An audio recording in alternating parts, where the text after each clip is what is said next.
শুভ সন্ধ্যা। আমি মুনিরা ইউসুফ মেমি আপনাদেরকে নেক্সাস টেলিভিশনের লেডিস ক্লাবের নারীদের আড্ডায় জানাচ্ছি সাদর আমন্ত্রণ। নতুন নতুন অভিজ্ঞতা, এটা আসলে সবারই আছে। নতুন অভিজ্ঞতা যেমন তিক্ততাও আছে, নতুন অভিজ্ঞতার ভালোটাও আছে। তবে আমরা ভালো অভিজ্ঞতাই নিতে জানি, আর তিক্ত অভিজ্ঞতা থেকে আমরা শিখি কিভাবে সেটাকে কাটিয়ে উঠে ভালো কোনো অভিজ্ঞতা গ্রহণ করা যায়। বুঝতেই পারছেন আজকের বিষয় নতুন নতুন অভিজ্ঞতা। আর এই ছুটির দিনে নিশ্চয়ই এখন এক কাপ চা হাতে নিয়ে আমাদের এই আড্ডাটা উপভোগ করছেন আপনারা। ভালো লাগবে। এই আড্ডা চলবে আমাদের 7টা পর্যন্ত। আপনারা আমাদের সাথে যুক্ত থাকুন। বরাবরের মতো আমাদের স্টুডিওতে উপস্থিত থাকেন গুণী বন্ধুরা, এবং তারা ভীষণ গুণী মানুষ। তাদের কাছ থেকে আমরাও যেমন শিখি, আমাদের ভিতরে একটা নারীদের আড্ডা একটা ভীষণ রকমের একটা এক্সচেঞ্জ হয়। সবার কাছ থেকে আমরা সবাই শিখি। বিশাল বড় আমাদের এই লেডিস ক্লাবের নারীদের এই আয়োজন। পরিচয় করিয়ে দিচ্ছি আজকের উপস্থিত আমাদের গুণী বন্ধুদের সাথে। তুলি আলম, লেখক এবং গৃহিণী। গৃহিণী কথাটা আমি বলতে চাই না, আমি বলতে চাই হোম মেকার। কেমন আছেন তুলি আপনি? জি ভালো আছি, আপনাকে রহমতে অনেক ভালো আছি। হ্যাঁ, দেখেই বোঝা যাচ্ছে খুব সুন্দর একটা শাড়ি পরেছেন, একটা সুন্দর মালাও পরেছেন। ভালো লাগছে, আপনাকে পেয়েও আমাদেরও ভালো লাগছে। এরপরে পরিচয় করিয়ে দিচ্ছি নীলুফা ইয়াসমিন, কন্টেন্ট ক্রিয়েটর। আপনাকে স্বাগতম এই অনুষ্ঠানে। কেমন আছেন? আলহামদুলিল্লাহ ভালো আছি, আপনি কেমন আছেন? খুব ভালো আছি, আপনাদেরকে দেখে আরো ভালো লাগছে। একজন লেখক, একজন কন্টেন্ট ক্রিয়েটর, মানে এটাও তো, এই কন্টেন্ট ক্রিয়েটরও তো একটা নতুন নতুন অভিজ্ঞতা, তাই তো? আচ্ছা, আমরা আগে তুলি আলম ওনার কাছে যাচ্ছি। তুলি আপা, আপনি লেখক হলেন কবে থেকে? ছোটবেলা থেকে, না হঠাৎ করে, না একটা প্ল্যান ছিল? কিরকম ভাবে? আমি প্রথমে নেক্সাস টেলিভিশনকে ধন্যবাদ জানাচ্ছি, এবং ফাহিমা সুলতানা পারভিন এবং রুমা আপুকে ধন্যবাদ জানাচ্ছি আমার নেক্সাস টেলিভিশনে আমন্ত্রণ দিয়েছেন। আচ্ছা আচ্ছা। আর লেখালেখিটা আমি জানি না, আমাদের জাকিয়া সুলতানা হচ্ছেন আমাদের প্রোডিউসার। ও আচ্ছা আচ্ছা, যাই হোক, জাকিয়া সুলতানা আপুকেও আসলে অশেষ ধন্যবাদ। আচ্ছা আচ্ছা, আপনি গ্রুপ মেম্বার ফাহিমা সুলতানা? হ্যাঁ হ্যাঁ হ্যাঁ, ঠিক আছে। আমাদের তো এখন নেক্সাস লেডিস ক্লাবের বিশাল গ্রুপ, জানেন তো, 50,000 ছাড়িয়ে গেছে। হ্যাঁ হ্যাঁ হ্যাঁ, তারপর তো আমি লেখালেখি আসলে ছোটবেলা থেকেই, আমি যখন থেকে বাংলাটা পুরোপুরি একদম আয়ত্তে নিয়ে আসতে পেরেছি, পড়তে পারি, যে তখন থেকেই আমার লেখালেখির ঝোঁক। তাহলে খুব ছোটবেলা থেকে? হ্যাঁ, কিন্তু আমি 2017 সালে আমি বই বের করি, আর সেটা হচ্ছে আমার প্রথম কাব্যগ্রন্থ মাটির ফুল। তখন থেকে সবাই জানে আমি আসলে লেখালেখি করছি। এর আগে আমি নিভৃতে লিখতাম, ডায়েরিতে লিখে লিখে জমিয়ে রাখতাম। কেউ কেউ আছে লেখাটা কি ধরনের ছিল? ছোট গল্প বা কবিতা? না, প্রথমে আমার কবিতা দিয়েই আমার আসলে হাতে খড়ি। আচ্ছা, আমি কবিতা লিখতাম, ছোট ছোট কবিতা লিখে সেগুলো ডায়েরিতে জমিয়ে রাখতাম। বন্ধু বান্ধব যাদেরকে শোনাতাম, হ্যাঁ, ওরা পছন্দ করতো, সেই থেকেই পছন্দ করতো, লিখে যাও, মানে উৎসাহ দিত। কিন্তু আমার আত্মীয় স্বজন, আমার কাছের মানুষ, পরিবারের মানুষও জানতো না যে আমার ভিতরে এই প্রতিভাটা আছে। আমি অনেক সময় বই নিয়ে, ডায়েরি নিয়ে, যে সময় মানুষ এখানে সেখানে ঘুরতে যায় বন্ধুদের সাথে, সে সময়টা আপনি কাজে লাগিয়েছেন? সেই সময়টা আমি করতাম কি, মাঠে যেখানে অনেক ধরনের ফুল গাছ থাকে, একদম প্রকৃতির কাছে। হ্যাঁ, ছিম ফুল, বেগুন ফুল। আমি 16 বছর পর্যন্ত গ্রামেই বড় হয়েছি, কিন্তু তারপরেও এই প্রকৃতির প্রকৃতির এই যে বেগুনের ফুল, ছিমের ফুল, বিভিন্ন ফসলাদির যে ফুলগুলো, হ্যাঁ, অল্প সময়ের জন্য এই ফুলগুলো আমাকে, ওই ফুলগুলোকে নিয়ে আমি চিন্তা করতাম, এত সুন্দর রং, ছোট ছোট ফুলগুলো, ওগুলো তুলে আমি নাকে পড়তাম, কানে পড়তাম, এবং চিন্তা করতাম যে আল্লাহর কি অশেষ সৃষ্টি। আসলে তাই। এই নিয়ে আমি একটা গবেষণা করতাম, এই নিয়ে লিখতাম। দেখা যাচ্ছে পড়ন্ত বিকেল, দুটো পাখি উড়ে যাচ্ছে, এই দুটো পাখি কেন? এই দুটো পাখি নিয়েও আমি লিখতাম, যে এই দুটো পাখির মধ্যে সম্পর্ক কি হতে পারে, কেন ওরা একা একা দুজনই যাচ্ছে, আবার এক ঝাঁক পাখি যেত। তখন ভাবতাম যে ওরা নিশ্চয়ই ওদের কোনো আড্ডার অনুষ্ঠানে যাচ্ছে, মানে এইভাবে চিন্তা করতাম। এই চিন্তাগুলো আমার আকাশের রং বদলানো, তারপরে বিভিন্ন ঋতু, তারপরে কোনো নারী যারা হচ্ছে আমার আশেপাশে আমার থেকে অনেক বয়সী, বিয়ে হয়েছে, তাদের জীবন সম্পর্কে যখন জানতাম তারা খুব কষ্টে আছে, তাদেরকে নিয়েও আমি এগুলো আপনাকে লিখতাম। ছুঁয়ে যেত। হ্যাঁ, ইভেন আমার মাকে নিয়েও আমি লিখতাম। আসলে কিন্তু তাই যে মানে আমরা যা কিছু করি আমাদের প্রতিদিনকার অভিজ্ঞতা, মানুষের জীবন যাপন, জীবনের ধরন, এগুলোই তো আমাদেরকে শেখায়, মানে জীবনের অনেক কিছু বুঝতে শেখায়, করতে শেখায়।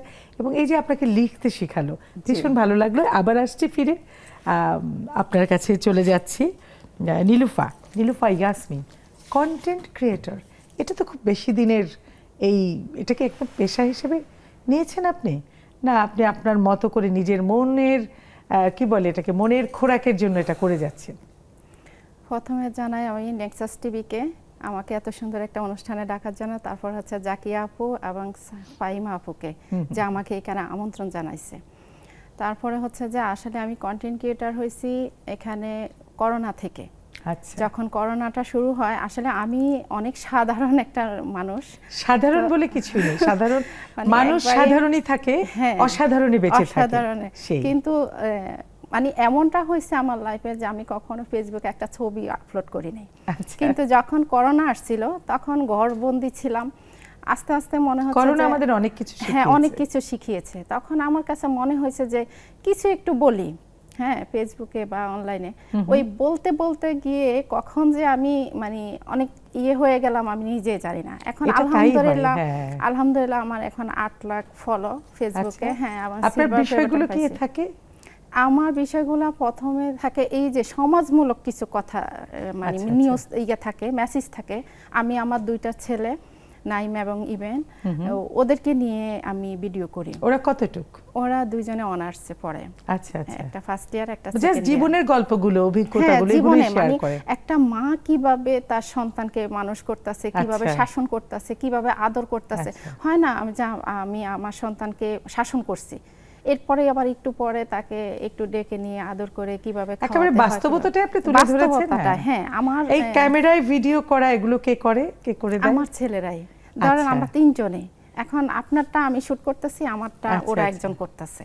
এমন করে করে কিন্তু আমরা কখন যে এই পর্যন্ত চলে আসছি। এবং ওই অভিজ্ঞতা থেকে হ্যাঁ, অভিজ্ঞতা থেকে আজকে মানে আমার মনে হচ্ছে যে আমি প্রতিনিয়ত আমার একটা করে অভিজ্ঞতা হচ্ছে।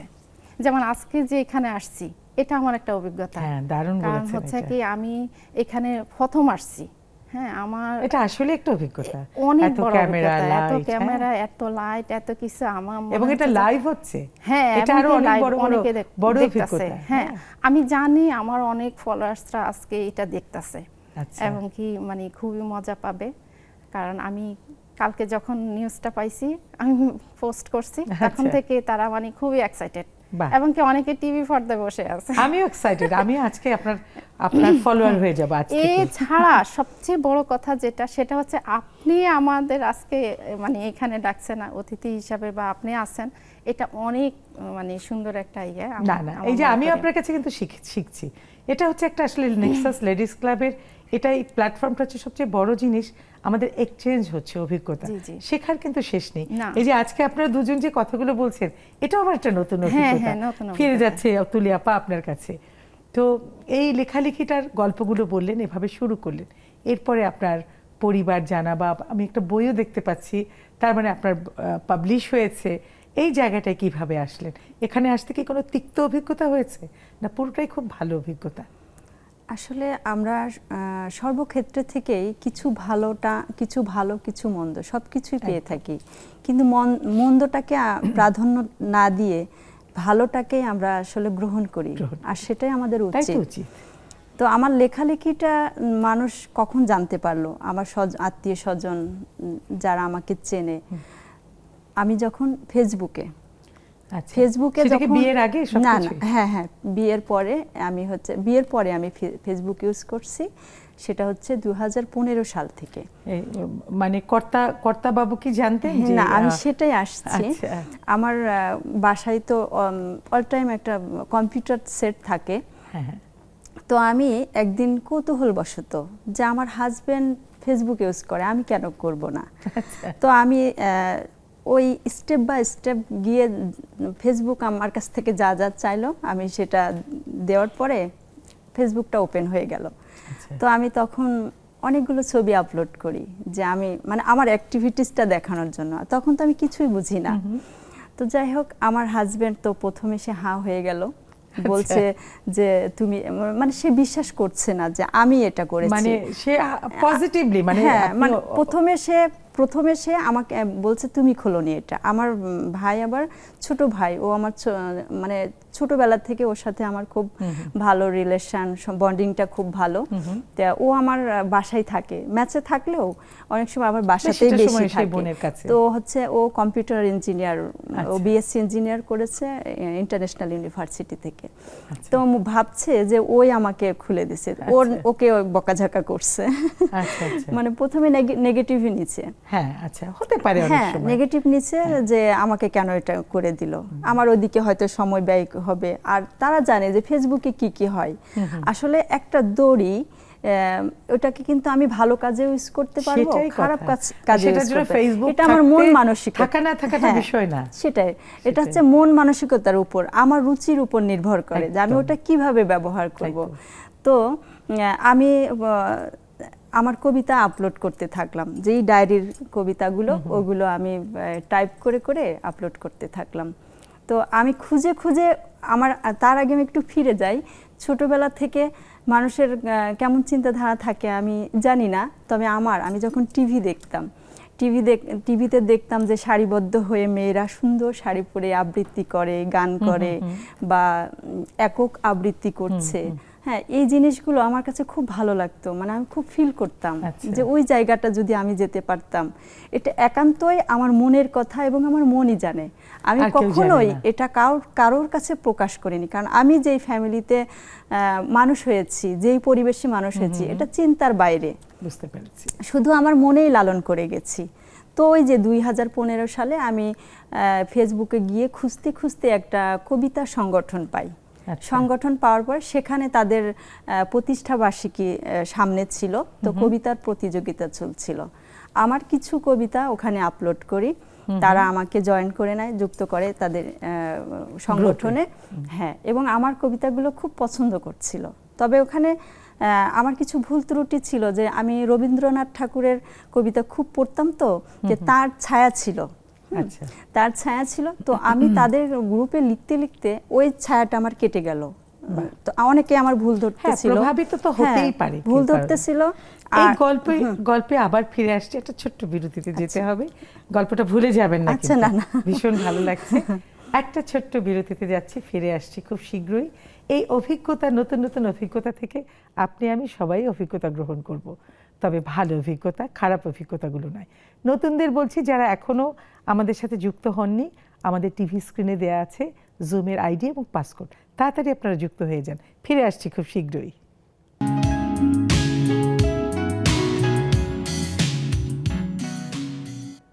ফিরে এলাম একটা ছোট্ট বিরতির পরে নেক্সাস লেডিস ক্লাবে নারীদের আড্ডায়। এখনও আমার মনে হয় যারা জুমে সবসময় নিয়মিত যুক্ত হন বন্ধুরা, খুব শীঘ্রই যুক্ত হয়ে যাবেন আপনাদেরও নতুন নতুন অভিজ্ঞতা নিয়ে, কারণ সেখান থেকেও আমাদের অনেক কিছু শেখার আছে। আচ্ছা নীলুফা আপা, আপনি তো কন্টেন্ট ক্রিয়েটর এবং নিশ্চয়ই আপনার অনেক কন্টেন্ট ভাইরাল হয়েছে। আলহামদুলিল্লাহ, অনেক কন্টেন্ট। এবং একটু শুনতে চাই, আমার খুব ইচ্ছা। একটু যদি যে কোনো একটা দিয়ে শুরু, একটা বা দুটো একটু শোনান। অনেকগুলাই ভাইরাল হয়েছে, তো সেখান থেকে জাস্ট আমি ভাইরাল বলতে কি মিলিয়ন এরকম কিছু? হ্যাঁ, মিলিয়ন, আপনার 10 মিলিয়ন, তারপরে 8, 10, 15 এরকমও আছে। হ্যাঁ, এরকম আছে। তো এটার মধ্যে একটা হচ্ছে যে আমাদের সমাজে অনেক সময় এটা হয়, আর আমি সবসময় বাস্তব জিনিসটা নিয়েই করি। তো এরকম হয়েছিল কি, আমি বসে আছি, আমার ছেলে দৌড়ায় এসে বলতেছে কি, আম্মু আম্মু বোন আসতেছে। তো আমি তাড়াতাড়ি করে উঠে, মানে খুবই তাড়াহুড়া করে ফ্রিজ থেকে মাংস, মানে আপনার বোন আসছে, আমি ভাবছি যে আমার বোন আসতেছে। তো আমি তাড়াতাড়ি করে ফ্রিজ থেকে মাংস, মুরগি আর অনেক কিছু বের করে নিয়েছি, যা বোনকে খাওয়ানো যায়, যত কিছু, মানে খুবই তাড়াহুড়া করতেছি এবং কি বের করতেছি। তো ছেলে হঠাৎ মাথা চুলকায়া বলতেছে কি, মা আপনার বোন আসতেছে না তো, বাবার বোন আসতেছে। তখন আমি কি, আগে বলবি না এই কথা বলে আমি কি করছি, ফ্রিজে আবার সবগুলো ঢুকে ফেলছি। সবগুলো ঢুকায় আবার ফ্রিজটা বন্ধ করে মাথার মধ্যে একটা ওলনা পেঁচায়া যায় শুয়ে গেছি। আচ্ছা। শুয়ে যাওয়ার পরে ও বলতেছে কেন আপনি শুয়ে গেছেন কেন, এতক্ষণ না আপনি নাচানাচি করতেছেন। আমি বলিস তোর ফুফু আসলে বলি যে আমার মাথা ব্যথা করতেছে, আমি উঠতে পারতেছি না, তখন উনি এমনি চলে যাবে। আসলে সমাজে হ্যাঁ, এগুলো এটা তারপর হয়তো বা আপনার সাথে আমার সাথে হয় না, হয় কিন্তু না। অনেকের সাথে হয়। হয় অনেকের হ্যাঁ, সাথে, এটা অনেকের সত্যি সাথে কথা। হয়। তো আরেকটা মজার বলেন তো, এটা কত ভিউ হয়েছিল আপনার? এটা আমার প্রায় মনে হয় 10-এর উপরে গেছে। মিলিয়ন? মিলিয়ন, আচ্ছা। হ্যাঁ হ্যাঁ, এরকম মানে গেছে। আসলে এক একটা যখন দেখেন যে এত ভিউ, তখন বোঝেন যে আপনার যারা দর্শক তারা হ্যাঁ, কি হ্যাঁ, দেখতে চায়, কি দেখতে চায়, সেখান তখন থেকে আপনার ওনারা আরেকটা কমেন্ট করে হ্যাঁ, যে আরেকটা নতুন এটা কিছু ভালো তৈরি হয়েছে, করে। এমনটা আমার সাথে হয়েছে, এমনটা হয়, এরকম হ্যাঁ, অনেক হ্যাঁ, কথা লিখে তখন আমরা বুঝতে পারি যে এইটা এবং পছন্দ হয়েছে। কমেন্টের মাঝেও কিন্তু আপনি একটা নতুন আরেকটা অভিজ্ঞতা আরেকটা- খুঁজে পান, আরেকটা আরেকটা অভিজ্ঞতা কন্টেন্ট পাই। খুঁজে হ্যাঁ, পান, হ্যাঁ, তাই না? content খুঁজে আরেকটা পাই। কি শুনতে পারি আপনার? হ্যাঁ হ্যাঁ, অবশ্যই viral? শুনতে পারেন। আরেকদিন হয়েছে কি, এটা অনেক ভাইরাল হয়েছে, সেটা হচ্ছে কি ছেলে কলেজ থেকে আসছে, তা আসার পরে এখনকার ছেলে মেয়ে তো মানে বাইর হইলে গার্লফ্রেন্ড নিয়ে ঘুরে এসে, তো আমি যারা ঘুরে আর কি। হ্যাঁ অনেকে ঘুরে, সবাই না। সবাই তো না, আরে অনেকে সবাই রেগে যাবে যে সবাইকে কেন বলছি আমরা। অবশ্যই। সেই। এখন আমি করছি কি, ওরে বলতেছি কি দাঁড়াও, রুমের বাসায় ঢোকার আগে তুমি দাঁড়াও। ও বলতেছে কেন, কি হয়েছে? তখন আমি ওর পুরা শরীর চেক করলাম, আচ্ছা। কোথাও কোনো মানে দাগ আছে কি কোনো না, আচ্ছা, এমনটা আর কি। শেষে হয়েছে কি, মানে ও সিগারেট খাইছে কি না, বা ও কোনো মেয়ের সাথে মিশছে কি না, কোনো দাগ টাগ আছে কি না, এটা দেখার পরে আবার কি করছি, একটা কস্টিপ নিছি। কস্টিপ নিয়ে ওর শরীরে চেপে চেপে চেপে চেপে কস্টিপটা ইয়ে করতেছি। ও বলতেছে মা এমন করছে, আমি তুই বুঝবি না, এটা যারা বুঝার তারা ঠিকই বুঝবে। আচ্ছা, আমি তো বুঝিনি। মানে আপনি বুঝেন না, মানে যদি কেউ চুল টুল মানে থাকে ওটা কস্টিপের সাথে, আচ্ছা। ওই ভিডিওটা এত ভাইরাল হয়েছে, মানে অনেক মানুষ দেখছে। মানে মা এভাবে ছেলেকে, হ্যাঁ মা, তো এটা এবং কি পজিটিভলিও গেছে। একটা ছেলের গার্লফ্রেন্ড থাকতে পারে, বন্ধু থাকতে পারে, এরকম মানে সামাজিক অবস্থার উপরে নির্ভর করে। মায়েরা তো চায় না যে তার ছেলে যত কারোর আধুনিক, সাথে মিশুক, তারপরে বা এখন এমনটা মায়েরা কিছু অনেক আড্ডা। আধুনিক। উনি যেটা করেছেন এটাও সমাজে আছে। হ্যাঁ, কিন্তু আসলে এখন আমরা মায়েরা অনেক, আমরাই তো অনেক আধুনিক যুগেই চলে আসছি, যে অনেক কিছু আমাদের মায়েরা যেভাবে জীবনযাপন করেছে, আমরা কিন্তু অনেক ছাড় পাচ্ছি, অনেক আধুনিক। আজকে এই জায়গাটায় বসে গল্প করার কথা তো আমার মা খালারা জীবনে ভাবতেই পারেনি, না, তাই না, না? তো সুতরাং যুগের পরিবর্তন। হ্যাঁ, তুলিয়াপা, আপনার পারিবারিক গল্প একটু শুনি। ফেসবুক সেই খোলা নিয়ে অনেক ঝামেলা হলো, আপনি একটা গ্রুপে জয়েন করলেন, সেখানে রাবেন্দ্রিক একটা ছোঁয়া ছিল কবিতায়, সেটা আপনার কাটিয়ে উঠেছে এই গ্রুপে জয়েন করার পরে। এরপরের গল্পটুকু বলেন। তারপরে তো আমি হচ্ছে ওখানে একটা পুরস্কার পেয়ে গেলাম ওদের প্রতিষ্ঠা বার্ষিকীতে, এবং আপনি এরকম সুন্দর শাড়ি পরে আবৃত্তি করলেন। হ্যাঁ, সেই আপনার স্বাদটা পূরণ হলো। হ্যাঁ, এখানে কোনো বাধা পেয়েছেন? ফেসবুকে তো বাধা পেয়েছিলেন না, এই জায়গাটায় যাওয়া পর্যন্ত কি বাধা ছিল পরিবারে? বাধা থাকলেও হাজবেন্ড মানে ওটা প্রকাশ করেনি, কিন্তু তার অ্যাটিটিউডে আচরণে বুঝতেছিলাম যে সে বুঝতে পারছিলেন। সম্পূর্ণভাবে সন্তুষ্ট না। আচ্ছা, কিন্তু আমি এই মঞ্চে আবৃত্তি করব, এটা কি আমার সফল হবে কিনা, মানে এটার জন্য অনেক ভিতরে ভিতরে কাঠখড় পোড়াচ্ছিলাম। কিন্তু আমি খুব সুন্দর করে আবৃত্তি করেছি এবং পুরস্কার নিলাম। তারপরে তো আমার আর পেছনে ফেরার আর কোনো ইয়ে নাই।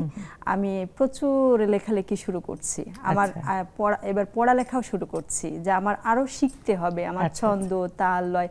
আসলে আমি মনে করি যে এই যে আমার ছোটবেলা থেকে আমার ভেতরে যে এই লেখালেখির প্রবণতাটা, এটা আমি বলবো যে এটা হচ্ছে ঈশ্বর প্রদত্ত। অবশ্যই সেটাকে আপনি ঝালাই করছেন, সেটা আমি সেটা আমি অনেক পড়েছি, অনেক বড় কবিদের লেখা পড়েছি এবং অনেক বই পড়েছি, ছন্দের বই পড়েছি, তারপরে আমি আবৃত্তির কোর্স করেছি। হ্যাঁ, মানে শুদ্ধ চর্চা যত যা অভিজ্ঞতা নেওয়া যায়। হ্যাঁ, আমি আমার স্বামীকে মানে হাজবেন্ডকে মেইনটেইন করেছি এবং তাকে ভালোবেসে, হ্যাঁ তাকে ভালোবেসে বুঝিয়েছি, প্রমাণ করার চেষ্টা করেছি যে ভালো কিছুতেই আছে। তো আমার খুব মানে আগ্রহ যে আমি এই পর্যন্ত যাব। তারপরে তো এই আমি লেখালেখি শুরু একেবারে তুখোরভাবে। তো এরপরে আমাকে বলা হলো যে আমার বিভিন্ন সংগঠন থেকে আপুদের সাথে যারা বড় ভাই আপুরা, ওনারা বললো যে এবার তুমি একটা বই বের করো। তখন বই বের করলাম, আর ওই বই বের করতে গিয়ে আসলে অনেক অভিজ্ঞতার সম্মুখীন হলাম। বেশ ভালোই চলছিল বই। তখন প্রথম দুটো বই আমি আমার নিজের টাকা দিয়ে, হ্যাঁ প্রথম দুটো বই আমার নিজের টাকা বের করলাম। আর তখন কিছু ভালো অভিজ্ঞতাও ছিল, যখন দেখছি আমার বই অনেক চলছে, অনেকেই বই কিনতেছে। কিন্তু আরেকটা বিষয় হচ্ছে যে প্রকাশকের সাথে একটু মনোমালিন্য, যেমন আমি হচ্ছে বই যেভাবে চাচ্ছি সেভাবে হচ্ছে না, বা বই করার আগে খুব ভালো একটা সম্পর্ক, করার পরে যদি ভুল ত্রুটি ধরতে যাই তখন মনে হচ্ছিল যে আমি আসলে এটা লেখক একটা না। একটা অভিজ্ঞতা আমার হলো। একটা অভিজ্ঞতা মানে হলো। মন্দের ভালো, মানে এই অভিজ্ঞতাটা আপনার কাজে হ্যাঁ, লেগেছে। আমি অভিজ্ঞতাটা কাজে নিয়েছি। তারপরে আমার বই আর টাকা লাগেনি, এরপর আমাকে বিভিন্ন প্রকাশনা থেকে আমাকে বলে বই ছাপার বাহ, কথা, কিন্তু শুনেই তো ভালো লাগছে। কিন্তু আমার হাজবেন্ড হচ্ছে সব জায়গায় আমাকে যেতে দেয় না। আসলে এই পারিপার্শ্বিকতার কারণে উনি আবার এই যে সমাজে যেসব এখন তো ফেসবুকের কল্যাণে দেশ বিদেশে কি কোথায় কি হচ্ছে সবকিছু আসলে আমাদের জানা হয়ে যায়। আসলে একটা জিনিস হচ্ছে কি, আমাদের ভিতরে নেগেটিভ এগুলা অনেক বেশি, আর অনেকে ভাবে কি জাজমেন্টাল হয়ে যায়, হ্যাঁ, ও যা করছে ও তাই করবে। অনেকে ভাবে কি ফেসবুক চালাচ্ছে, আল্লাহ এ তো ভালো না, এই চিন্তাধারাটা আসলে খারাপ। ওনার সাথে এটা এরকম। আমার হাজবেন্ড অবশ্য 1 বছর পরে যখন আমি বই বের করলাম, আমার বই দেখি সে মানে অ্যাপ্রিশিয়েট করতেছিল, আবার করতেছিল না এরকম, কিন্তু 1 বছর পর কাজ করছিল। হ্যাঁ, কিন্তু 1 বছর মানে সে এত বাধা দিয়েছে কিন্তু আপনি ভালোই করছেন। হ্যাঁ, যখন সে আমার পড়া তো লেখাগুলো সব পড়ছিল না, যখন 1 বছর পরে আমার বইটা বের হলো, আমি হঠাৎ দেখি সে রাত্রে আমি ঘুম ভেঙে দেখি সে মোবাইলের আলো দিয়ে আমার লেখা পড়ছে। এবং সে পরের দিন আমাকে বলল যে প্রথমে তোমার উপর রাগ হয়েছিলাম এই যে তুমি ফেসবুক করছো, এবং আপনি তো একটা সৃজনশীল কাজের মাঝে আছেন। হ্যাঁ, কিন্তু আমি হচ্ছে পরে দেখলাম তুমি কাজই করছো। এই কথাটা এই জাস্ট একটা দেখেন ধৈর্য, এটাই ভালো লাগে। আর সবাই তো সবকিছু সুন্দর করে প্রকাশ করতে পারে না। সেটাই। আপনি বললেন যে আপনার হাজবেন্ডকে কোনো দায়িত্বের দিকে আপনি অবহেলা করেননি, আপনি তাকে ভালোবাসছেন, এই যে এই ধৈর্যটা, এবং আপনি আবার নীরবে আপনার কাজও করে গেছেন। এটা কিন্তু একটা আমার সবারই একটা অভিজ্ঞতা হলো। অনেকে যেটা করে যে রাগারাগি ছেড়ে দেয়, হয় কেউ ছেড়ে দেয়, নয় অশান্তি। আমার ভালো লাগলো জেনে আপনার এই অভিজ্ঞতা। আর আমি অনেক কষ্ট করেছি। আমার দেখা যাচ্ছে বাচ্চাদেরকে মেইনটেইন করে। কয়টা বাচ্চা? আমার হচ্ছে 2টা বাচ্চা। এবং এই লেখালেখির মাঝেই তো ওরা এসেছে। তখন তারা তো ছোট ছিল। আমি হচ্ছে আমার বাচ্চাদের মেইনটেইন করে সমস্ত কাজ নিখুঁত করে, আমার ঘর বাড়ি আমি একদম নিখুঁতভাবে রাখি, এলোমেলো থাকবে না, পরিপাটি সমস্ত কিছু করে। কারণ আমার হাজবেন্ড একটু সূচিবায়ু, ওর এলোমেলো ভালো লাগে না, আর আমিও ওরকম। আর এলোমেলো থাকতে তো কারোরই ভালো লাগে না, পরিপাটি থাকাটা তো ভালো। কিন্তু আমি সবকিছু করে যখন আমার বিশ্রামের টাইমটা, ওই টাইমটাই আমি লেখালেখির কাজ, আমি সংসার থেকে কোনো টাইম আমি নিই না। টাইম নিজের কাছ থেকে নিজের সময়। হ্যাঁ, যে বিশ্রাম, নিজের সময়টা, এটা ভালো লাগলো। আচ্ছা, আপার কাছে চলে যাই। নীলুফা আপা এই যে নিজের কাছ থেকে নিজের সময় নিয়ে নিচ্ছে, কিন্তু মনে করেন ওনার জন্য সবকিছু করার পরে ওনার জন্য আছে 6 ঘন্টা, কিন্তু সেখান থেকে উনি 3 ঘন্টায় ওনার লেখালেখিতে নিয়ে নিলেন, তারপরেও কাজটা উনি করবেন। তো আপনার ব্যাপারে কি এরকম কিছু? হ্যাঁ, অনেক। আপনার বাধায় যেগুলো করছেন, বাচ্চার বাবার কথা তো বলেননি, মানে তার ভূমিকাটা কি? বাচ্চার বাবা আসলে এটা বলতে গেলে এখন একটা নিউজ দিতে হয়। সেটা হচ্ছে যে এই 2 মাস আগে আমার হাজবেন্ড মারা যায়। তো আজকের যে অনুষ্ঠানে আসার এটা একমাত্র কারণ হচ্ছে আমি ডিপ্রেশনে চলে যাচ্ছিলাম। তো যে আপু আমাকে এখানে পাঠাইছে যে আপনি এখানে যান, আড্ডা দেন, আপনি যে একটা আছে আপনার এটা কাটবে, আপনি নিজেকে বের করেন, যার কারণে আজকে আমার এই জীবন তো থেমে থাকবে না, জীবন তো থেমে থাকবে না। এখন আমার যে অবস্থা হয়েছে, আমার জীবনটা থেমে যাচ্ছিল, যে আমার জীবন সাথী চলে গেছে, আমি কিভাবে কি করব, কিভাবে চলবো। তো এরকম আমার ক্ষেত্রে ছেলে দুটো তো আছে, ওদের আপনার সাথে আপনার সঙ্গী, আপনার সঙ্গী। এই গল্পে আবার আসছে, একটা ছোট্ট বিরতিতে যাচ্ছি, মন খারাপ করবেন না, এসে দেখবো আপনি হাসছেন, ঠিক আছে? আমরা অনেক আড্ডা দেব। একটা ছোট্ট বিরতিতে যাচ্ছি, ফিরে আসছি খুব শীঘ্রই।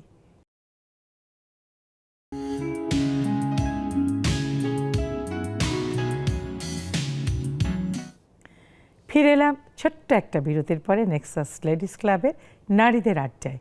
আমাদের গল্প কিন্তু খুবই জমে উঠেছে। জুমের বন্ধুদের কিন্তু এখনো দেখছি না, আমার কিন্তু খুব মন খারাপ, মিস করছি আপনাদেরকে। তুলি আপা, আপনি বলেছিলেন আপনার নিজের লেখার কবিতা একটু পড়ে শোনাবেন, শুনতে পারবো? জি, অবশ্যই। এই কবিতাটা কবে লেখা, কতদিন? এটা হচ্ছে 2023 সালে অমর 21 বইমেলায়। আচ্ছা, প্রেমের কবিতার বিষয়বস্তু? কবিতা এখানে অনেক ধরনের কবিতা আছে। না, এখন যেটা পড়বো, এটা হচ্ছে আসলে মানবিক কবিতা। হ্যাঁ, শুরু করুন। কবিতার নাম জীবন স্মৃতিময়। এক জনমে বুকের খাঁচায় জমে কত চিঠি, সেই কারণে হয়তো মানুষ হাতড়ে ফেরে স্মৃতি। বেদন সয়ে মানুষ যখন গড়ে ব্যথার নদী, সেই নদীতে হাজার রঙের স্মৃতি নিরবধি।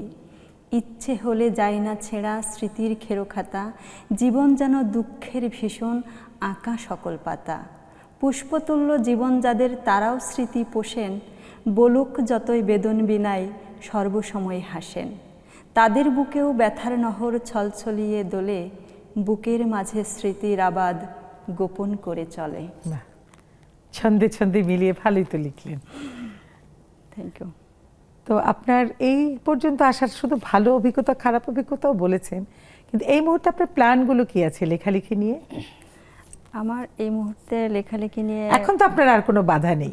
না, এখন বাধা নেই, এখন আমি ফ্রিডমে লিখছি। তো এখন প্ল্যান শুধু আমার যে প্রতি বছর বইমেলায় একটা করে বই আসুক, আমি এটা এভাবেই 2017 সাল থেকে আমার প্রতি বছর একটা করে বই আসছে।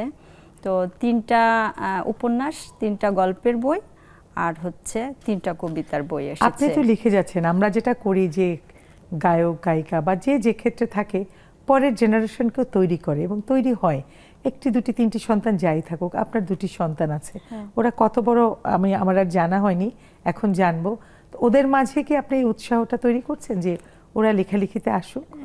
উৎসাহ তৈরি মানে আমি আলটিমেটলি আমার মেয়ের মধ্যে, ছেলেটা তো আপনার ওর হচ্ছে গিটারের শখ, জানতাম না। তো একটা শখ, হ্যাঁ জানতাম না। প্যাশন ছাড়া কিন্তু মানুষ বাঁচে না। আমি প্রথমে দেখতাম যে ও গান গাইতো ভ্যা ভ্যা করে, আচ্ছা, কিন্তু এক সময় দেখলাম ও নিজেকে তৈরি করে নিয়েছে। হ্যাঁ, তৈরি করে নিয়েছে, কিন্তু আমরা কখনোই জানতাম না যে ওর গিটারের শখ।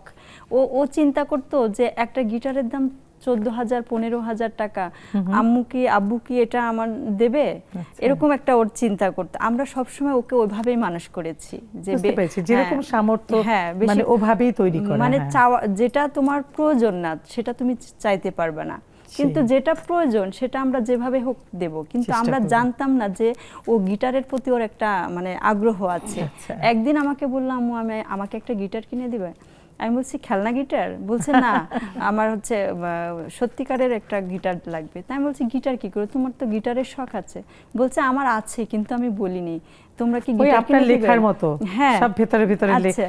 তার মানে ছেলেটা আপনার মতোই হয়েছে। হ্যাঁ, তো আমাকে যখন বললো যে সত্যি তুমি গিটার শিখতে চাও, বলছে হ্যাঁ আম্মু আমার খুব শখ। তখন ওকে নিয়ে গিয়ে গিটার কিনে দিলাম। কতটুকু তখন সে? এই তো মনে হয় 2 বছর আগের কথা এটা। তারপর ওকে বাফাতে ভর্তি করিয়ে দিলাম, এখনো ক্লাস করছে। আর মেয়েটার আর্ট করার খুব শখ, কিন্তু আমি হচ্ছে আমার নতুন অভিজ্ঞতা তৈরি হলো। আমার মেয়েকে দেখি সে একদিন একটা ছোট গল্প লিখলো। ছোট গল্প লিখলো তো লিখলো, ছোট মানে ও তো 11 বছর হতে যাচ্ছে, কিন্তু দেখি তার লেখার মধ্যে টুইস্ট। আমাকে এটা খুব অবাক করলো। মানে সে লেখার প্রথমে লিখে গেছে, ওই লেখাটা আমি বুঝতে পারছি না, কিন্তু পরে সে ওটা মানে টুইস্ট রেখেছে, লেখার মধ্যে টুইস্ট রেখেছে যে পরে এটা না এটা মানে ভেঙে দিল সেটা।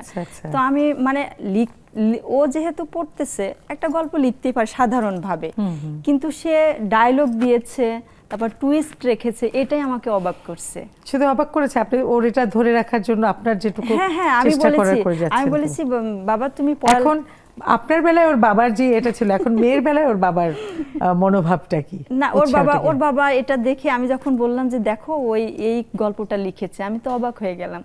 তখন ওর বাবা বলতেছে মায়ের রক্ত পেয়েছে, মায়ের মতো হবে। আর ছেলে কার রক্ত পেয়েছে? ছেলে বাবা, ওর বাবাও গান গায়, খুব ভালো গান গায়। আপনারা তো একটা শিল্পী পরিবার, ভালো তো। বাবা খুব ভালো গান গায়, কিন্তু ও খুব মানে মানুষের মধ্যে মিশতে কম চায়, নিজেকে প্রকাশ করতে কম চায়। দুজন একরকম হওয়াটা ঠিক না, ব্যালেন্স হয়। আপনি যদি খুব প্রকাশ করেন, উনি একটু কম প্রকাশ করুক, এটাই ভালো, ব্যালেন্স হয়। আচ্ছা নীলুফা আপা, আপনি বলছিলেন আপনি নাকি একটু গুনগুন করে গান শোনাবেন, আর আপনার যেহেতু মন খারাপ শুনলাম, আজকে যেমন ভালো লাগে তেমন করে আপনি গান গান, মনটাকে ঠিক করুন। এবং আজকে আপনি প্রমিস করবেন এখানে লেডিস ক্লাবের আড্ডায় যে আপনি গিয়ে আপনার সেই কন্টেন্ট আপনি আবার শুরু করে দেবেন, মন খারাপ করবেন না, ঠিক আছে? অবশ্যই অবশ্যই চেষ্টা করব। চেষ্টা না, পারবেন আপনি ইনশাআল্লাহ। করুন, গান শোনান। আমি তো আসলে ভালো গাইতে পারি না, দরকার নেই, এটা আমাদের তারপরে- ড্রয়িং রুমের আমাদের নারীদের আড্ডা, আমরা গল্প করছি, হ্যাঁ। ওনার লেখা কবিতা শুনলাম, আপনি গান শোনাবেন, আচ্ছা। অসুবিধা নেই। বকুলের মালা শুকাবে, রেখে দিব তার সুরবে, দিন গিয়ে রাতে লুকাবে, মুছো না কো আমার ছবি, আমি মিনতি করে গেলাম, তুমি চোখের আড়াল হও, কাছে কি বা দূরে রাও, মনে রেখো আমিও ছিলাম, এই মন তোমাকে দিলাম, এই প্রেম আমাদের সময় এগুলো খুব আমাদের হ্যাঁ খুব ভালো গেয়েছেন, সাবিনা ইয়াসমিনের খুব গান। ভালো গেয়েছেন। আজকে নেক্সাস টেলিভিশনের লেডিস ক্লাবে এসে যে গাইলেন তা না, বাসায় গিয়েও গান করবেন, গুনগুন করবেন, ছেলেদের সাথে আবার আপনি কন্টেন্ট ক্রিয়েট শুরু করে দিবেন। আরেকটা অভিজ্ঞতার কথা একটু শুনতে চাই আপনার, ভাইরাল আর কোনো একটা এরকম কোনো কিছু একটু না, মজার। আসলে ভাইরাল অনেক অনেক কন্টেন্টে আমার হয়েছে, আলহামদুলিল্লাহ, ওটার জন্য আমি অনেক আল্লাহকে থ্যাঙ্কস ডাকি।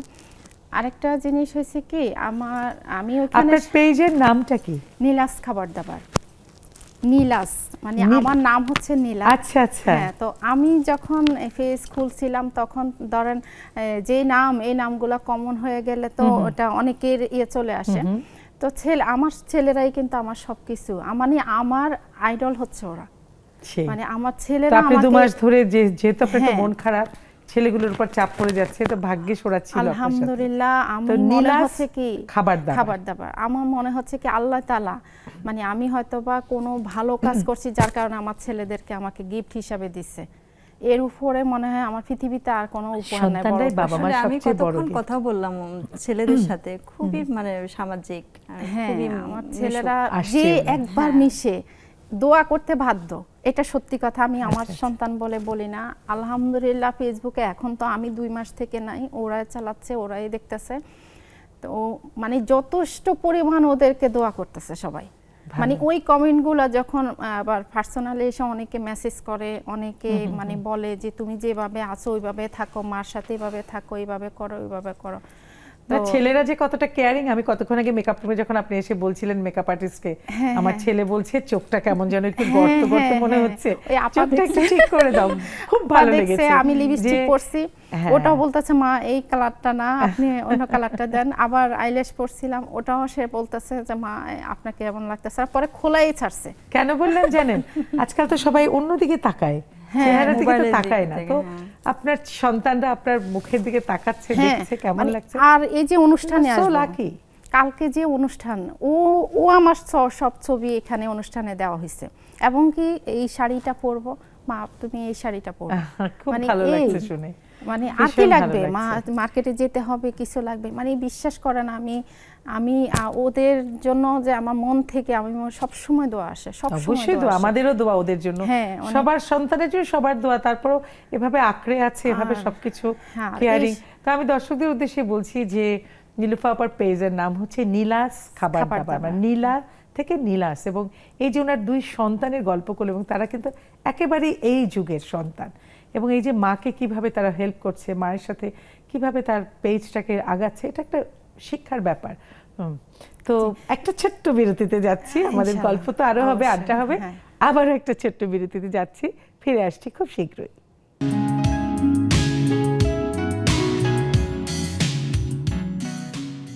ফিরে এলাম নেক্সাস লেডিস ক্লাবের নারীদের আড্ডায় একটা ছোট্ট বিরতির পরে।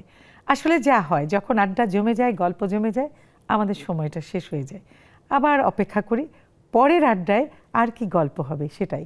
তো ফিরে যাচ্ছে আমাদের গল্পে, আপনার সাথেই কথা বলছিলাম, তার আগে একটা কাজ করি, আমাদের জুমের বন্ধুরা চলে এসেছে, একটু তাদের সাথে গল্প করি।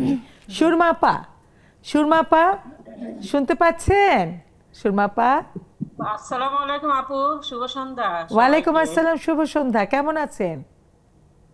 এই তো আপু, আলহামদুলিল্লাহ, আপনারা সবাই ভালো? খুব ভালো আছি। আপনাদেরকে এতক্ষণ দেখছিলাম না, ভালো লাগছিল না, এখন ভালো লাগছে। নতুন নতুন অভিজ্ঞতা বলুন, ভালো মন্দ দুটোই, যে কোনো একটা বলুন। আপু বুঝতে আজকের বিষয়টা নিয়ে বলুন। আজকের বিষয়টা আমি দেখি নাই আপু, নতুন একটু নতুন সরি। অভিজ্ঞতা। নতুন নতুন অভিজ্ঞতা জি। হচ্ছে আমরা টেক্সাস লেডিস ক্লাবে বসে জুম আড্ডায় বসে নতুন নতুন বন্ধু পাচ্ছি অনেক। আর হচ্ছে অনেক কিছু শিখতে পারতেছি, এক এক জনের কাছ থেকে এক একটা অভিজ্ঞতা নিতে পারতেছি। তারপর হচ্ছে ওনাদের জীবনের অনেক কিছুই বাস্তব ঘটনাগুলো এবং এই শুনে নেক্সাস আমাদের লেডিস জীবনের ক্লাবে সাথে এই মিলে আড্ডায় জমে আসাটাও তো এবং অভিজ্ঞতা, সহজ করতে নতুন পারি। অভিজ্ঞতা, তাই তো? হ্যাঁ, জি অনেক আপু। ধন্যবাদ, অনেক ধন্যবাদ। হ্যাঁ, ঝুমুর আপু শুনতে পাচ্ছেন আমাকে? ঝুমুর আপু, হ্যাঁ, আসসালামু আলাইকুম মেমি আপু, কেমন আছো? সবাইকে ওয়ালাইকুম শুভ সন্ধ্যা। আসসালাম। ভালো আছি আলহামদুলিল্লাহ। এই যে নতুন নতুন অভিজ্ঞতা, এই যে নেক্সাস লেডিস ক্লাবের জুমে আসাটাও তো একটা বিশাল নতুন অভিজ্ঞতা। হ্যাঁ, এবং এখান থেকে আবার আরো অভিজ্ঞতা আসলে নেওয়া। আপু আমাদের জীবনের প্রতিটি ধাপে আমাদের ভিন্ন ভিন্ন অভিজ্ঞতার সম্মুখীন হই, যা আমাদের চিন্তা ভাবনা, আচরণ, দৃষ্টিভঙ্গি গভীরতর করে তোলে। যেমন ধরো কোনো জায়গায় ভ্রমণ করতে গেলাম, সেটাও একটা অভিজ্ঞতা। আবার মনে করো কোনো অজানা বিষয় শিক্ষা গ্রহণ করলাম, সেটাও একটা অভিজ্ঞতা। একদম। আবার আপু এই যে নতুন নতুন বন্ধু বান্ধবদের সাথে মেশা, এটাও কিন্তু একটা অভিজ্ঞতা আপু। কিছু কিছু অভিজ্ঞতা কষ্টদায়ক হয়, আবার কিছু কিছু অভিজ্ঞতা কিন্তু আনন্দদায়ক হয়। একদম। তবে যে অভিজ্ঞতাই হোক আপু, সবাই আত্মবিশ্বাস নিয়ে আমাদের আত্মবিশ্বাস রাখতে হবে এবং সমাজে মানে ভবিষ্যৎ আমাদের প্রস্তুত করে তুলতে হবে। একদম। এই জন্য আমাদের উচিত আপু সব নতুন কিছু শেখার আর নতুন কিছু জানার, সবারই অনেক উচিত। অনেক এটা ধন্যবাদ, অনেক ধন্যবাদ। হাসিনা আপা, থ্যাংক ইউ। হাসিনা আপা শুনতে পাচ্ছেন আমাকে? আপনাকে অনেক ধন্যবাদ। হাসিনা আপা। আসসালামু আলাইকুম আপু, শুভ সন্ধ্যা সবাইকে। ওয়ালাইকুম আসসালাম, শুভ সন্ধ্যা। বলুন, অভিজ্ঞতা তো শেষ নেই একটা মানুষের জীবনের, শুরু থেকে শেষ পর্যন্ত। ছাত্রী জীবন, বিবাহিত জীবন, সন্তানের মা হওয়া, কর্মক্ষেত্রে যাওয়া, নতুন রান্না শেখা, নতুন চাকরিতে যাওয়া, প্রতিটা মুহূর্তে প্রতিটা ধাপে জীবনের অভিজ্ঞতা নতুন নতুন। আপনার অভিজ্ঞতাগুলো একটু শেয়ার করুন ছোট করে। আপু অনেক ধন্যবাদ। আসলে আমাদের প্রতিটা মানুষেরই জীবনে আমার মনে হয় প্রতিটা পদক্ষেপে নতুন নতুন অভিজ্ঞতা আমরা অর্জন করি, কারণ প্রত্যেকটা কাজের সাথে আমাদের প্রতিনিয়ত নতুন নতুন ভাবে অভিজ্ঞতা অর্জন করি। তার মধ্যে আমি আজকে স্পেশালি বলতে চাই যে বাংলাদেশের যতগুলো টিভি চ্যানেল আছে, আমাদের আগের প্রজন্মের যারা ছিল মা খালা চাচিরা, আমার মনে হয় না এত সুন্দর একটা প্ল্যাটফর্ম পাইছে কোনো টিভি চ্যানেলে। সরাসরি জুমে টিভি, কোনো একদম। মোবাইল থেকে বসে টিভিতে দেখা যাচ্ছে দেশে দেশের বাইরে যে এরকম অ্যাড হচ্ছে, অ্যাড হয়ে ওরা কথাবার্তা বলতেছে নিজেদের মন খুলে প্রাণ খুলে, এবং যারা হচ্ছে অতিথি আসতেছে তাদের কাছে প্রশ্ন করতে পারতেছে, তাদের সাথে সরাসরি কথা বলতে পারতেছে। এটা কিন্তু অনেক বড় একটা অভিজ্ঞতা আমি বলবো ভীষণ বড় নারী সমাজের অভিজ্ঞতা। জন্য বাংলাদেশের যে কোনো প্রান্ত থেকে। সেজন্য আসলেই নেক্সাস টেলিভিশনকে এবং জাকিয়া আপাকে এবং প্রত্যেকটা ওই পরিবারের প্রতিটা সদস্যকে অনেক ধন্যবাদ। এই জন্য আমরা আর একটু অন্যান্য হাততালি দেই, অভিজ্ঞতা তো আপু এই জন্য আমরা প্রতিনিয়তই একটু করে যাচ্ছি, হাততালি আমরা দেই। পেয়ে যাচ্ছি। মিষ্টি আপু, অনেক ধন্যবাদ। হাসিনা আপা, মিষ্টি আপা, মিষ্টি আপা। আপু আসসালামু আলাইকুম, শুভ সন্ধ্যা। জি আপু বলেন। ওয়ালাইকুম আসসালাম, শুভ সন্ধ্যা। আমি শুনবো আপনার কথা। আচ্ছা, অভিজ্ঞতা আপু, নতুন নতুন অভিজ্ঞতা। আমরা যতদিন বাঁচবো প্রতিদিন প্রতি সেকেন্ডে আমরা অভিজ্ঞ হব। তো অভিজ্ঞতার ক্ষেত্রে আমি মনে করি আমাদের ব্যাড এক্সপেরিয়েন্স গুড এক্সপেরিয়েন্স হবে। আমরা ভালোগুলোকে গ্রহণ করব, খারাপগুলোকে বর্জন করব। আর নেক্সাস টিভি হাসিনা আপার মতো উত্তর সাফল্য কামনা করি, স্থায়িত্ব কামনা করি, আরো বেশি বেশি প্রচার হোক, আমরা যেন বেশি বেশি কথা বলতে পারি নেক্সাস একদম, টিভিতে। অনেক এটা ধন্যবাদ, যদি অনেক কখনোই ধন্যবাদ। বন্ধ না হয়। না না, বন্ধ তো হবেই আমাদের না। সবার নারীদের জয় নেক্সাস টিভি। নেক্সাস টিভির সার্বঙ্গিক কল্যাণ কামনা করি। ধন্যবাদ। আপনাদের জন্য কল্যাণ কামনা করি। নাহিদা নেলিয়াপা, নাহিদা নেলিয়াপা শুনতে পাচ্ছেন? আসসালামু আলাইকুম মেমি আপু, শুভ সন্ধ্যা। ওয়ালাইকুম আসসালাম, আসলে শুভ অভিজ্ঞতাটা সন্ধ্যা। নিতেই হয়। এই যে আমরা নেক্সাস টিভিতে বসছি, প্রতিদিন কিন্তু আমরা নতুন নতুন অভিজ্ঞতা দেখছি, শুনছি, আমরা অভিজ্ঞ হচ্ছি। আসলে আমাদের প্রতিদিন আমরা অভিজ্ঞতা অর্জন করি, প্রতিদিন আমরা নতুন কিছু শিখি। তো এটাই বোধহয় আমাদের শেখা একটা জায়গা, জানার জায়গা। নেক্সাস সেই। টিভি থেকে আমরা অনেক কিছু শিখতে পারছি, বাইরে থেকে তো আছেই, প্রতিদিনই ভালো মন্দ সব মিলিয়ে প্রচুর অভিজ্ঞতা হয় আমাদের আসলে। অনেক অনেক অনেক অনেক ধন্যবাদ। তরু আপা, তরু আপা শুনতে পাচ্ছেন? হ্যাঁ আপু, পাচ্ছি। আপু শুভ সন্ধ্যা। শুভ আসলে সন্ধ্যা। মানুষের মানুষের জীবনটা আসলে অভিজ্ঞতায় আপা ভরপুর। আমরা একেবারে যখন আমরা হলো আমাদের বুদ্ধি হয়, জ্ঞান হয়, তখন থেকে কিন্তু আমরা অভিজ্ঞতার মধ্যে দিয়ে আসি। প্রত্যেকটা অভিজ্ঞতার একটা সুন্দর একটা দিক আছে। আর হাসিনা আপার মতো আমিও বলতে চাই, এই যে নেক্সাস টেলিভিশন, এটা আমাদেরকে একটা সুন্দর জীবনের বলা যায় যে একটা অভিজ্ঞতা দিয়েছে, এবং আমরা সকলের সাথে এত সুন্দর একটা সময় আমরা অতিবাহিত করি। এটা খুব ভালো একটা আপু। আপনাদের মতো সবার সাথে আমাদের একটা সম্পর্ক সৃষ্টি হয়, এটা একটা অনেক বড় অভিজ্ঞতা। দারুণ ধন্যবাদ আপু। বললেন, দারুণ বললেন, অনেক অনেক অনেক ধন্যবাদ। হ্যাঁ, রেবেকা কবির আপা শুনতে পাচ্ছেন? রেবেকা কবির আপা, শুভ সন্ধ্যা। শুভ সন্ধ্যা, বলুন। অভিজ্ঞতার তো শেষ নাই, আজকের যে বিষয় সেটা নিয়েই বলি একটু। একদম, নতুন হ্যাঁ, নতুন সেটাই বলুন। অভিজ্ঞতা আমাদের প্রতিনিয়তই আমরা পাচ্ছি, হ্যাঁ, নিচ্ছি এবং গ্রহণ করছি। চ্যালেঞ্জ গ্রহণ করা মানেই তো অভিজ্ঞতা। যখন যে পথটাই আমরা যাব সেটা থেকে আমরা নতুন কিছু ভুল ত্রুটি থাকবেই মানুষের জীবনে, তবে তার মধ্যে দিয়েও নতুন কিছু শিখছি। তবে নেক্সাস টেলিভিশনে এসে যতগুলো মানুষের সাথে আমরা পরিচিত হয়েছি বা পরিচিতি হচ্ছি এখনো আজকে পর্যন্ত, নতুন নতুন অনেক কিছু শিখছি, নতুন নতুন অভিজ্ঞতা হচ্ছে। নেক্সাস টেলিভিশনের কাছে আমাদের সবার পক্ষ থেকে অনুরোধ রইল যে আমরা যাতে এই 6টার পরে প্রাণ খুলে কথা বলার জন্য এই জায়গাটাকে ধরে রাখতে পারি। এই অভিজ্ঞতাটাকে আমরা বন্ধ করতে চাই না। নতুন কিছু পাওয়ার জন্য, আরো নতুন অভিজ্ঞতা গ্রহণ করার জন্য, নতুন নতুন মুখ দেখার জন্য আমরা সবাই মিলে একসাথে এখানে 6টায় একদম বসতে চাই। একদম, আপনার এটা আমাদের সবার পক্ষে আমাদেরও দরকার। সবার এই একই ধন্যবাদ। ইচ্ছা, একই চাওয়া। আশা করি সেই চাওয়াগুলো আমাদের থাকবে। আপনাকেও ধন্যবাদ। নার্গিস আপা, নার্গিস আপা ছোট্ট করে। আসসালামু আলাইকুম। ওয়ালাইকুম আসসালাম।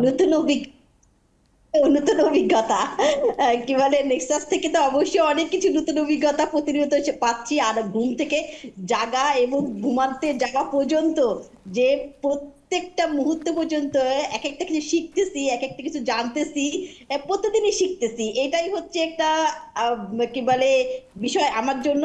কারণ কি দেখা যাচ্ছে যে কিছু যদি আমি না শিখতে পারি আর কিছু যদি আমি না জানতে পারি, তাহলে নতুন তো কিছুই। একদম একদম, অনেক অনেক ধন্যবাদ, অনেক ধন্যবাদ সবাইকে। আমাদের হাতে একদম সময় কম, কিছু করার নেই, ভালো থাকবেন। আসলে আমাদের হাতে একদম সময় কম, এই 20-30 সেকেন্ডের মধ্যে আপনি দর্শকদের উদ্দেশ্যে কিছু বলতে চাইলে বলুন, ছোট্ট করে, খুব ছোট্ট করে। দর্শকদের উদ্দেশ্যে এটাই বলবো, বিশেষ করে নারীদেরকে নিয়েই বলবো, যে আমরা নারীরা যে কোনো কাজ করতে গেলে প্রথমে যখন শুরু করি তখন কিন্তু আমাদের অনেক বাধাবিঘ্ন আসে, স্বাভাবিক। তো আমরা ওই বাধাবিঘ্ন, অনেকেই কিন্তু এই বাধাবিঘ্নটাকে অতিক্রম করতে না পেরে নিজেদেরকে থামিয়ে দেয়। তো আমি বলবো যে সমস্ত কিছু মেনটেন করে নিজেকে পরিশ্রমী করে তুলতে হবে আর সততার সাথে এগিয়ে যেতে হবে। এবং যেখানে আজকে আপনি এসেছেন যা করে, অনেক ধন্যবাদ। নীলুফা আপা, আপনি দর্শকদের উদ্দেশ্যে। দর্শকের উদ্দেশ্যে একটা কথাই বলবো, যে আপনার জীবনে অনেক বাধা আসবে, আপনাকে এগিয়ে যেতেই হবে আর নিজের জন্য কাজ করতে হবে। একজন নারী কখনো পিছিয়ে থাকতে পারে না, যেটা জলজান্ত প্রমাণ আমি নিজে।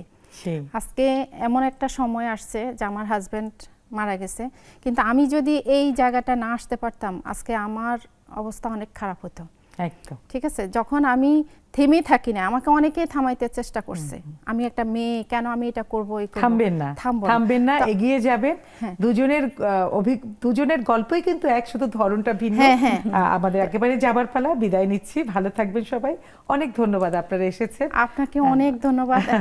আপনাকেও ধন্যবাদ। আমাদের আসলে আড্ডার শেষ নেই, তবে আজকে যে আমাদের যে দুই গুণী বন্ধু উপস্থিত ছিলেন, তাদের গল্প কিন্তু একই, শুধু ধরনটা ভিন্ন, এবং তারা কিন্তু প্রতিবাদ করে, পরিশ্রম করে তারা আজকে এই জায়গাটা এসেছে।